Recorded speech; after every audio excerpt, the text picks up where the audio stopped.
Bir kishining otasi ko'p yashamış, qartaymish. Soch soqoli oqarmish, bellari kuchdan qolmish. Non yeganda lablari burni bilan so'zlashur. Choy ichganda qo'llari qaltirashib titrashur. Beli ikki bukilgan, yuray desa yura olmas. Bir o'tirsa o'rnidan ko'tarmasang tura olmas. O'g'il, kelin, nevara zerikdilar bu holdan. Qutulmoqchi bo'ldilar bir ish qilib ucholdan.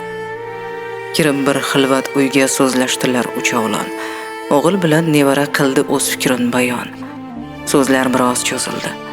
Majlis uzoqqa ketdi. Navbat keldi kelinga, u ham o'z fikrin aytdi. Kelin dedi: "Sizlarning to'g'ri emas o'yingiz. Eng yaxshisi sahroga olib chiqib qo'yingiz. Birov ko'mar o'ligin, ko'rmas bizning ko'zimiz. Mashaqqatsiz bu g'amdan qutulgaymiz o'zimiz."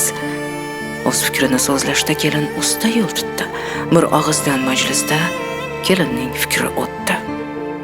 O'g'il bilan nevara kun kech bo'lgach turdilar. Ko'tardilar u cholni, sahro sari yurdilar. Bir o'ringa yetganda so'zga kirdi o'sha chol. Dedi: "O'g'lim, so'zimga biroz endi quloq sol. Men otamni bir zamon bu o'ringa keltirib tashlab ketgan chog'imda qolgan edi termilib. Navbat keldi o'zimga. Sen ham meni keltirding.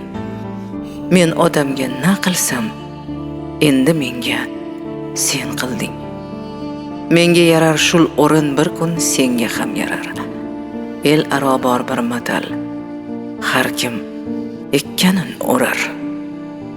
Bu so'zlarni eshitgach, o'g'il ho'ngrab yig'ladi. Otasiga uzr aytib, xizmatga bel bog'ladi.